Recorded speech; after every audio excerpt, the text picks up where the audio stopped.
Hello, my dears. Last week, I was sitting in my favorite little cafe here in Austin, sipping my morning latte and just people watching. It's one of my favorite things to do, watching the little stories of life unfold. At the table next to me sat two women, both clearly in their 70s. One of them, my friend Eleanor from Texas, looked incredibly vibrant. Her eyes were shining, she was laughing as she told some story, and she was eating her spinach and avocado omelet with gusto. She was wearing a simple but perfectly fitting linen dress in a bright coral color that emphasized the warmth of her skin. She moved with ease, her energy filling the space around her. She didn't look young in the way the word is understood at 20. No, she looked better. She looked alive. The other woman, an acquaintance of hers whom I was seeing for the first time, looked tired, much older than her years. Her shoulders were slumped. She was slowly stirring sugar into her tea and barely picking at a piece of white toast with jam that lay next to her scrambled eggs. She was wearing a formless gray cardigan over a faded t-shirt, which seemed designed to hide her figure, but in reality only added years and fatigue to her appearance. She was complaining about her knee pain, about not sleeping well, and about the constant brain fog. "Just getting old, Gloria," she would have said if she were sitting with me. But as I looked at them, I thought, it's not just about aging. It's about choices. It's not about the wrinkles on your face, but about the invisible things we accumulate in our lives, like dust in an old trunk. Things that steal our shine, our energy, our essence. We're so afraid of wrinkles and gray hair, we spend a fortune on creams and treatments, but we completely fail to notice that what truly ages us aren't the years, but the habits, beliefs, and things we cling to. They are like heavy anchors, preventing our ship from sailing further down the river of life. They don't make us wiser, just older. I'm Gloria King, and today I want to talk to you about 6 things that instantly age any woman after 50. And I'm not talking about wrinkles. I'm talking about things you need to throw out of your life immediately if you want to get back your radiance, your confidence, and that very energy that makes people turn their heads as you walk by. And I promise you, the last 6th thing on this list is the most fundamental. Once you get rid of it, everything else will change on its own. So if you've ever looked in the mirror and felt that the spark in your eyes has dimmed, stay with me, because today, together, we will find a way to light it up again, brighter than ever before. Let's start with the most obvious, but also the most insidious enemy of our youth and style. Formless, comfortable clothing. Oh, my dears, how many beautiful women I've seen hiding themselves in those shapeless sacks from Walmart in oversized tunics and baggy elastic waist pants. They call it comfort. They say, at my age, fashion isn't important. Comfort is key. But I'll tell you the truth, that's not comfort, it's surrender. It's a quiet way of telling the world, I've given up. I no longer want to be seen. I have a friend, Susan from Ohio. After her 60th birthday, it was as if she decided her femininity had retired along with her. She put away all her dresses, all her fitted blouses, anything that remotely highlighted her figure. Her wardrobe turned into a collection of gray, beige, and navy blue sacks made of cheap polyester. "It's practical, Gloria," she would tell me when I tried to shake her out of it, "and it hides everything that needs to be hidden." One day, we arranged to have lunch at a nice restaurant. I wore my favorite blue dress and a bright silk scarf. Susan arrived in wide black pants and a gray tunic that hung on her like a hanger. All evening she was quiet, somehow shrunken. She kept fidgeting with the hem of her tunic, as if trying to hide even deeper. At some point, I couldn't take it anymore. "Susan," I said gently, "come with me, right now." She looked at me in surprise, but she followed. I led her into a small boutique next to the restaurant, grabbed the first thing I saw on the rack, a simple shirt dress with a belt in a rich emerald green, and practically pushed her into the fitting room. "Just try it on, for me," I asked. A few minutes later, she came out, and she fell silent, looking at herself in the mirror. The dress wasn't tight. It was loose, but the belt gently defined her waist. The color brightened her face, made her eyes shine. She suddenly stood up straighter, her shoulders squared. She ran her hand over the fabric, and I saw something change in her eyes. "Oh, Gloria," she whispered, "I forgot that I have a waist." She bought that dress that day, and it was the beginning of her return to herself. She didn't start dressing like a teenager. She simply started choosing clothes that flattered her, not hid her. Things that fit well, were made of good fabrics, that had color. And you know what? She didn't just start looking younger. She started feeling younger. She started laughing again, flirting with the waiters, and walking with her head held high. Understand, my dears, ill-fitting clothes age you more than any wrinkle. They steal your posture, your energy, your individuality. They turn you into a shapeless blob. Throw out those baggy tunics. Throw out those elastic waist pants that you wear both at home and out. Find a good tailor.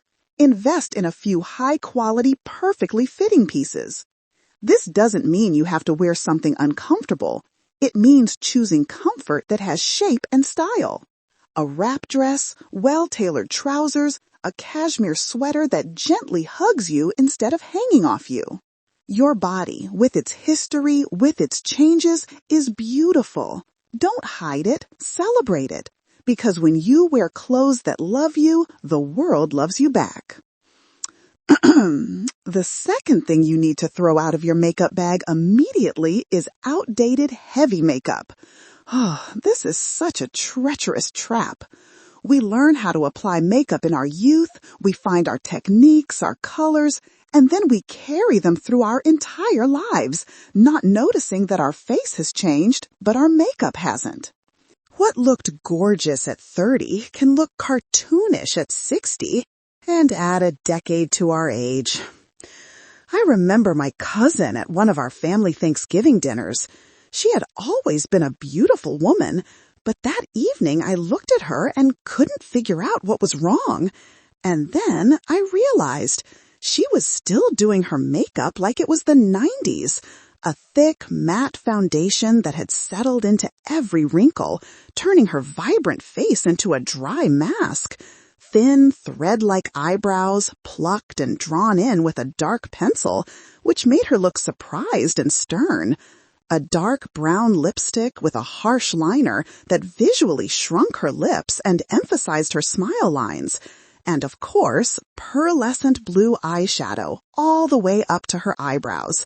She thought it made her look brighter, but it actually looked dated and heavy. Her makeup wasn't hiding her age, it was screaming it. We're so afraid of looking pale and invisible that we often overdo it, trying to paint ourselves young. But heavy makeup on mature skin works in the exact opposite way. A thick foundation doesn't hide wrinkles, it sinks into them, making them look deeper. A thick layer of powder robs the skin of its glow, turning it into parchment. So, what should you do? Give up makeup entirely? Not at all. Makeup is a wonderful tool if you use it wisely. After 50, our motto should be less is more. Throw out your heavy foundation. Replace it with a lightweight moisturizing fluid or a BB cream with light reflecting particles. It will even out your skin tone without hiding your skin. Throw out your dry powder blushes. Switch to cream blushes. They apply more smoothly, don't emphasize dryness, and give your cheeks a healthy, natural flush, as if you've just come back from a walk. Throw out your dark matte lipstick. Opt for hydrating lipsticks or glosses in soft, refreshing shades, peach, pink, berry. They will make your lips look fuller and more luscious. And I beg you, reconsider your eyebrow shape. Eyebrows that are too thin or too dark age you instantly. Find a good specialist who can help you create a natural, soft shape and use an eyebrow shadow or a pencil that's a shade lighter than your hair. I once convinced my cousin to try an experiment. We washed off her war paint and did everything anew. A light base, a touch of cream blush, a little mascara on her lashes, softly defined brows, and a dab of pink gloss on her lips. When she looked at herself in the mirror, she gasped. "Is that me?" she asked. She didn't just look younger. She looked fresh, rested, and, most importantly, she looked like herself. Your makeup should be your ally, not your enemy. It should enhance your wisdom and radiance, not try to draw a face you no longer have. Throw out the old habits, and you will see your true face shine through. The third thing it's time to toss out of your life is the "I'm too old for this" mentality. My dears, that phrase is poison. A slow, quiet poison that seeps into your brain and paralyzes your will to live. It masquerades as realism, as common sense, but it's really just fear. Fear of trying new things, fear of looking foolish, fear of change. And that fear ages you faster than anything else. It makes your spirit shrink, and when the spirit ages, the body follows. I saw this with 2 women in my yoga class. One of them, Barbara, 77, came to the class for the first time. She moved cautiously, looked around, and I could see a mix of curiosity and terror in her eyes. When the instructor demonstrated a simple pose, she tried it, wobbled, and said with a laugh, "Well, it seems my knees don't agree with this." But she didn't give up. She asked for a simpler variation, she asked questions, she laughed at her own mistakes. By the end of the class, she was glowing. "I never thought I could do it," she told me. On another mat sat a woman in her mid-60s. With every new movement, she would sigh and say, "Oh no, I'm too old for this." She didn't even try. She sat with her arms crossed, watching the others with an expression of sour superiority that was really just a mask for her fear. After a few classes, she stopped coming. Barbara, however, still comes. She hasn't become a gymnast, but she has become more flexible, stronger, and most importantly, she has that spark in her eyes again. The phrase, "I'm too old," is a self-fulfilling prophecy. The moment you start saying it, you start believing it. You stop learning because my brain isn't what it used to be. You turn down travel because it's too tiring. You don't go dancing because you'll look ridiculous. And there you are, sitting at home in your too old body, and your life shrinks to the size of your armchair in front of the TV. Your world becomes small, gray, and predictable. So, my dears, I urge you to banish this phrase from your vocabulary. Forbid yourself from saying it. The next time the thought, "I'm too old," pops into your head, stop yourself and ask, what if I just try? What's the worst that can happen? You won't be able to do it? So what? At least you tried. You challenged your fear. You felt alive. Age is not a barrier. It's a privilege. You have something that young people don't: experience and freedom. You no longer have to prove anything to anyone. You can do things just for yourself, for the pleasure of it. Start small. Sign up for that class you've been thinking about. Go for a walk in a new park. Try cooking a dish you've never made before. Instead of "I'm too old," tell yourself, "I'm old enough to finally do this." Because true age isn't determined by your driver's license, but by your spirit. And as long as your spirit is curious and open, you will be forever young. We're halfway there, my dears. We've talked about getting rid of clothes that hide you, makeup that ages you, and thoughts that limit you. These are already huge steps. But the next 3 things we'll discuss concern not just you, but your space, your body, and your soul. They are even more insidious because they often masquerade as traditions, common sense, or even self-care. So pour yourself another cup of tea, or perhaps a glass of a good Cabernet, and let's continue. Because the most important part is yet to come. The 4th thing you need to get rid of is a cluttered home stuck in the past. Your home is not just walls and a roof. It's an extension of you. And if your home is filled with old, unnecessary, dusty things, it starts to weigh on your energy, just like excess weight on your joints. We often don't notice how our homes turn into museums of the past. We keep the fine china we were given for our wedding 50 years ago and have never used. We keep stacks of old magazines because there was an interesting recipe in there. We don't throw away broken things because we'll fix them someday. I had a friend, Diane, whose house was exactly like that. She was a wonderful, kind woman, but it was hard to breathe in her home. Heavy velvet curtains that blocked out the light. Shelves crowded with countless porcelain figurines covered in a layer of dust. Closets stuffed with clothes she hadn't worn since the 80s. She constantly complained of fatigue and apathy. "I have no energy for anything, Gloria," she'd say.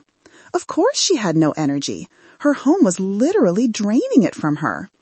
Every item she didn't use, every dusty knick-knack was an unfinished task for her subconscious. It was visual noise that wouldn't let her mind rest. One day, her daughter convinced her to try an experiment, to clear out just one room, the living room. They took down the heavy curtains, replacing them with light, airy sheers. They put away 90% of the figurines, leaving only her 3 absolute favorites. They threw out a stack of old newspapers. When I visited her a week later, I didn't recognize the place. The room was bright and spacious. And Diane herself looked the same, lighter, brighter. "You won't believe it," she said. "It feels like I can breathe again, and I have the energy to do things." My dears, clutter ages you. It creates a feeling of stagnation, of hopelessness.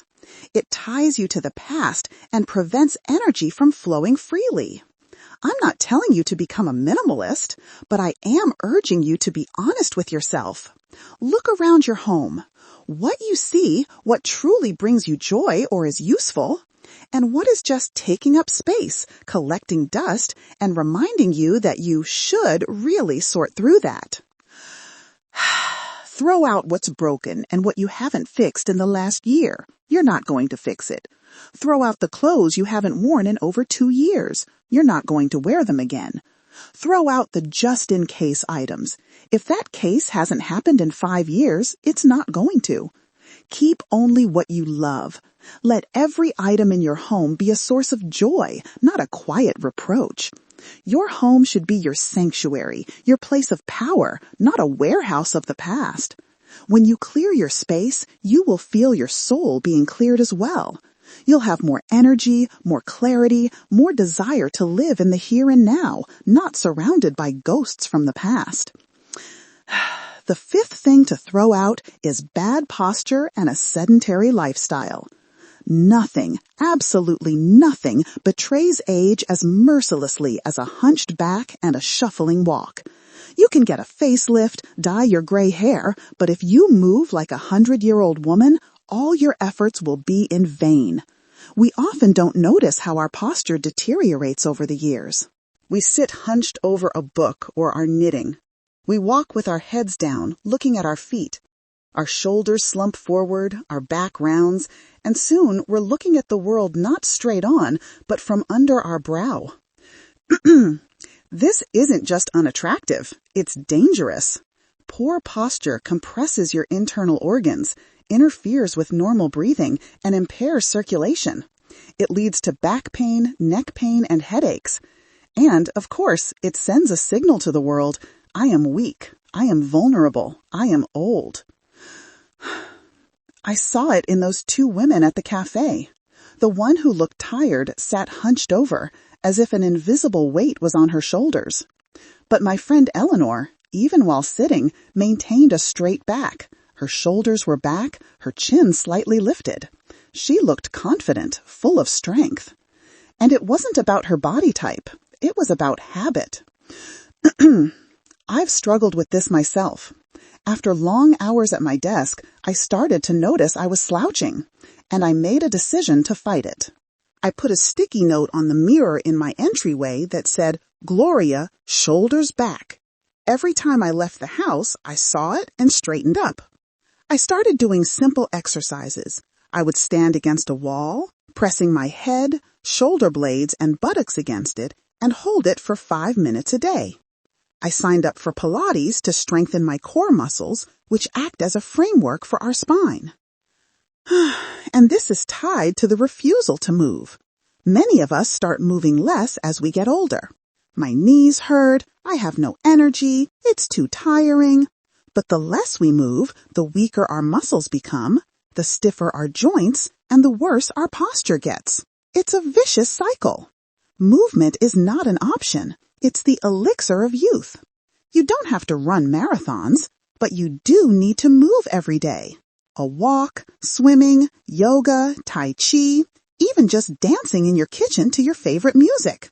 Anything that gets your body working. Throw out the habit of slouching. Be mindful of it. Imagine an invisible string pulling you up from the crown of your head, elongating your spine. Throw out the excuses not to move. Find something you enjoy and do it regularly. Even 10 to 15 minutes a day is better than nothing. When you walk with a straight back, with your head held high, when your movements are light and confident, you don't just look younger. You send a signal of confidence and strength to your brain. You feel like the master of your life, not a victim of circumstances. Your posture is your business card. Let it say, an elegant, strong, and vibrant woman. And finally, the sixth most important thing to throw out once and for all. This is clinging to resentments and regrets. My dears, this is the heaviest baggage we carry with us through life. It's invisible, but it weighs us down, poisons our days, and steals our joy. And it mercilessly ages our soul. And when the soul ages, no face cream can help. We've all been through it. Someone betrayed us. Someone said hurtful words. We ourselves did something we regret. We replay these situations in our heads over and over, like an old scratched record. If only I had done things differently. How could he have done that to me? This internal dialogue drains the life out of us. I knew a woman who hadn't spoken to her sister for decades because of some old argument about an inheritance.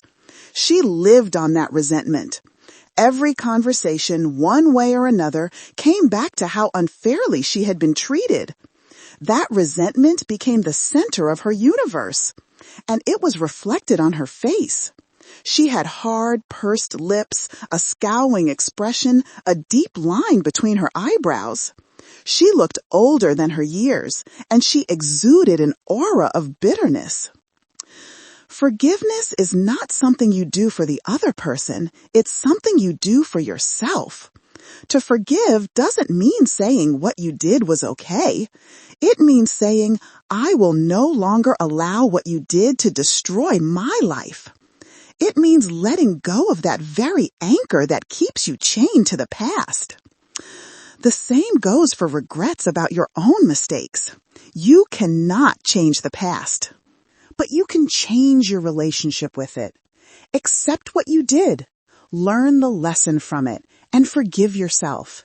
You did the best you could at that moment with the knowledge and experience you had. You are human, and humans make mistakes. When I was younger, I made a few decisions that I later regretted for a long time. It poisoned my life. I constantly thought about what if. But one day, I realized I was just stealing the present from myself. So I performed a little ritual. I wrote a letter to my past self. I wrote about all my regrets, and then at the end I added, "I forgive you. You did the best you could. Now go in peace." And then I burned the letter, and you wouldn't believe the relief I felt. Throw out your resentments. They only harm you. Throw out your regrets. They won't change the past, but they can ruin your future. Practice gratitude. Every day, find at least 3 things you are grateful for. This shifts your brain's focus from what you don't have to what you do have. Live in the present. The past is gone. The future hasn't arrived. You only have today. When you free your soul from the weight of resentment and regret, you will feel an incredible lightness. Your face will smooth out. A sparkle will return to your eyes. You will start to smile for no reason. Because nothing makes you younger than a light heart and a peaceful soul. This, my dears, is the ultimate secret to eternal youth. So there they are, those 6 things. Shapeless clothes, outdated makeup, the I'm too old mentality, a cluttered home, poor posture, and the weight of grudges. Throw them out. Do it decisively, without regret, and you will see something new come into the space you've cleared. Energy, confidence, joy, lightness. You will feel a zest for life again. You will look in the mirror and see not an elderly woman, but yourself, radiant, strong, and beautiful, just as you have always been. If this video resonated with your soul, please give it a thumbs up, subscribe to my channel, and share it with a friend who might need to hear this. This is Gloria King. Take care of yourselves and cherish one another. You deserve it. See you soon.